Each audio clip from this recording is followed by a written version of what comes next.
नमस्कार। हिंदी लेखक परिवार चैनल पर मैं विनीता जैन एक कहानी 4 पंक्तियों में रामायण प्रस्तुत कर रही हूँ। अगर आपको ये कहानी अच्छी लगती है तो लाइक और कमेंट कीजिए और चैनल को सब्सक्राइब कीजिए। 4 पंक्तियों में रामायण। गोनूझा अभी जागे ही थे कि 4 नवयुवक उनके घर पहुंचे और गोनूझा के दरवाजे पर दस्तक दी। गोनूझा मन ही मन भुनभुनाए, न जाने कौन आ गया इतनी सवेरे।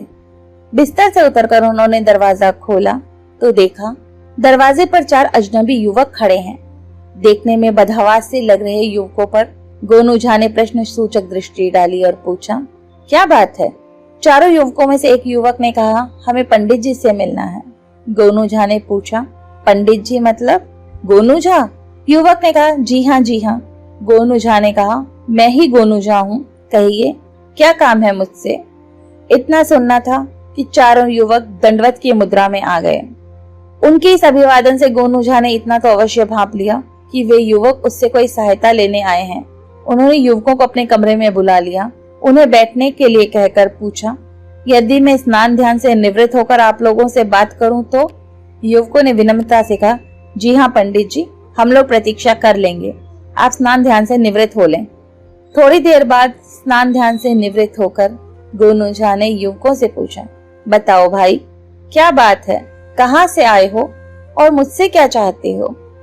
युवकों ने उन्हें बताया, पंडित जी, हम चारों कवि हैं। हम सबके माता पिता हम लोगों को निखट्टू समझते हैं। हम लोगों ने सुना था कि मिथिला नरेश कवियों का सम्मान करते हैं, इसलिए हम चारों ने मिलकर एक कविता बनाई और मिथिला नरेश को सुनाने के लिए दरबार में गए। महाराज ने हमें मिलने का अवसर तो दे दिया, मगर कविता सुनने के बाद हमें डांट कर भगा दिया। हम बेहद अपमानित होकर वहां से लौट आए। हम लोगों को एक दरबारी ने बताया कि आप भी कवि हैं और जैसी कविता आप करते हैं वैसी ही कविता हमने भी की है। आपकी कविता सुनकर महाराज ने आपको पुरस्कृत किया था, जबकि हमारी कविता सुनकर उन्होंने हमें भाग जाने को कहा। उसी दरबारी ने हमें बताया कि आप ही हमारी कविता के भाव समझ सकते हैं और महाराज को हमारी कविता के गूढ़ार्थ समझा सकते हैं। गोनूझा ने युवकों की बात बहुत ध्यान से सुनी। जब दरबारी का प्रसंग आया तो वे उत्सुक हुए कि आखिर महाराज के किस दरबारी ने उनके बारे में इन युवकों को जानकारी दी और वे भी उनके जैसी कविता करते हैं। अपनी उत्सुकता शांत करने के लिए उन्होंने युवकों से पूछा, वह दरबारी कौन था? युवकों ने बताया, हमने तो उसका नाम नहीं पूछा। हाँ, पर वो विचित्र ढंग से पगड़ी बांधे हुए था। पगड़ी से उसकी एक आंख छुपी हुई थी। गोनूझा समझ गए कि इन युवकों को कानानाई ने उनके पास भेजा है।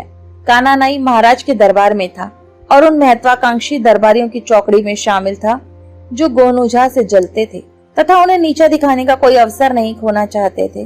गोनूझा समझ गए कि जरूर इन युवकों की कविता में कोई ऐसी बात है जो अशोभनीय है, अन्यथा कानानाई उन्हें इस तरह उत्प्रेरित करके उनके पास नहीं भेजता। उन्होंने युवकों से कहा, तुम मुझे विस्तार से बताओ कि तुम लोगों ने मिलकर कविता कैसे लिखी और तुम्हारी कविता क्या है? युवकों में से एक ने कहा, पंडित जी, अब तो कविता पढ़ने का हौसला भी जाता रहा। कहाँ हमने सोचा था कि कविता सुनाने के बाद महाराज से जो इनाम मिलेगा उसे ले जाकर अपने माता पिता को दे देंगे ताकि वे समझ सकें कि हम भी कुछ कर सकते हैं, हम निखट्टू नहीं हैं, हमारी भी कोई पहचान है। गोनूझा ने उसे बीच में ही टोक कर कहा, यह सब रहने दो, कविता सुनाओ। तब युवकों में से एक ने कहा, पंडित जी, जब हम लोग महाराज के दरबार के लिए अपने गांव से निकले तो रास्ते में एक गूलर का पेड़ मिला और मैंने गूलर पेड़ से टूटते देखा तो मैंने कविता की पहली पंक्ति बनाई, पक कर गूलर गिर गयो। दूसरे युवक ने कहा, और पंडित जी, मैंने राह में एक पीपल के पेड़ से पत्ते तोड़कर ले जाती एक महिला को उसी समय देखा तो अनायास ही मेरे मुंह से यह पंक्ति निकली, लायो पीपर नारी। तीसरे युवक ने कहा, पंडित जी, मैंने जामुन का एक पेड़ देखा जिस पर अनगिनत जामुन फले हुए थे तो मैंने कविता की तीसरी पंक्ति बनाई, जामुन अंत न पाइयो। अब चौथे युवक की बारी थी। उसने गोनूझा से कहा, हम लोग थोड़ी दूर और बढ़े तो देखा कुछ बच्चे खेलते खेलते झगड़ने लगे। तब मैंने कविता की अंतिम पंक्ति जोड़ी, बरबस ठानो रारी। इस तरह उनकी कविता पूरी हुई। पक कर गूलर गिर गयो, लायो पीपर नारी, जामुन अंत न पाइयो, बरबस ठानो रारी। गोनूझा समझ गए कि कानानाई ने उनका उपहास उड़ाने के लिए ही इन युवकों को उनके पास भेज दिया है। उन्होंने मन ही मन सोचा, ऐसे तो ये युवक मूर्ख हैं, परंतु इनके मन में अपने माता पिता को प्रसन्न करने की इच्छा है। इस इच्छा के कारण ही वे महाराज के दरबार में कविता सुनाने चले गए। दूसरी तरफ कान्हा नाई उनसे जलता है तथा उनका मजाक उड़ाने के लिए इन युवकों को उनके पास जाने के लिए प्रेरित किया है। उन्होंने मन ही मन ठान लिया कि इन युवकों को पुरस्कार तो वह महाराज से दिलाकर रहेंगे। वे अपने साथ उन युवकों को लेकर दरबार में पहुंचे। महाराज ने जब दरबार युवकों को देखा तो वे आग बबूला हो गए और डांटते हुए बोले, अरे तुम लोग फिर से यहाँ आ गए। गोनू झा ने विनम्रता पूर्वक हस्तक्षेप किया, महाराज इन कवियों को मैं लेकर आया हूँ आपके पास। जिस समय गोनू झा यह बात कर रहे थे उस समय उनकी दृष्टि कान्हा नाई पर टिकी हुई थी। गोनू झा ने मुस्कुराते हुए फिर कहा, महाराज मैं तो इन युवकों की चौपाई सुनकर विस्मित सा रह गया। मुझे आश्चर्य है इतनी कम उम्र में इन युवकों ने 4 पंक्तियों में संपूर्ण रामायण की रचना कैसे कर ली। अब महाराज के चौंकने की बारी थी। महाराज के मुंह से निकला, संपूर्ण रामायण? जी हाँ महाराज, संपूर्ण रामायण। यदि आप अनुमति दें तो इन युवकों की लघु किंतु महानतम रचना आपको सुनवाऊं। गोनू झा ने महाराज से कहा। महाराज ने अनुमति दे दी। पूरे दरबार में उत्सुकता पैदा हो चुकी थी। युवकों ने बारी बारी अपनी रचना दरबार में सुनाई। पक्कर गूलर गिर गयो, लायो पीपर नारी, जामुन अंत न पाइयो, बरबस ठानो रारी। महाराज की तो समझ में कुछ नहीं आया। तब उन्होंने गोनू झा की ओर देखा। गोनू झा समझ गए कि महाराज उनसे कह रहे हैं कि आप बकवास कविता है। गोनू झा ने मुखर स्वरों में कहा, महाराज यह पंक्तियां सामान्य नहीं हैं, इनसे गूढ़तम ध्वनि ध्वनित हो रही है। यह तो राम रावण के युद्ध से लेकर उसके परिणाम तक को रेखांकित करने वाली रचना है। पक्कर गूलर गिर गयो वस्तुतः रावण की पत्नी मंदोदरी का विलाप है। करुण रस का ऐसा वर्णन किसी अन्य पंक्ति में कहा। इस पंक्ति में कवि कहता है कि संपूर्ण सोने की लंका जो रावण के अभिमान का प्रतीक थी, पके गूलर की तरह धाराशायी हो गई। लायो पी पर नारी, मंदोदरी के रुदन में यह ध्वनित होता है कि पी यानी मंदोदरी का पिया, पति अर्थात रावण, पर नारी अर्थात राम की पत्नी सीता को ले आया, जिसके कारण लंका का विनाश हुआ। जामन अंत न पाइयो में भगवान श्री राम का यशोगान है कि हे मन, राम तो भगवान हैं, अनंत हैं, उनके सामर्थ्य को भला कैसे जाना जा सकता है।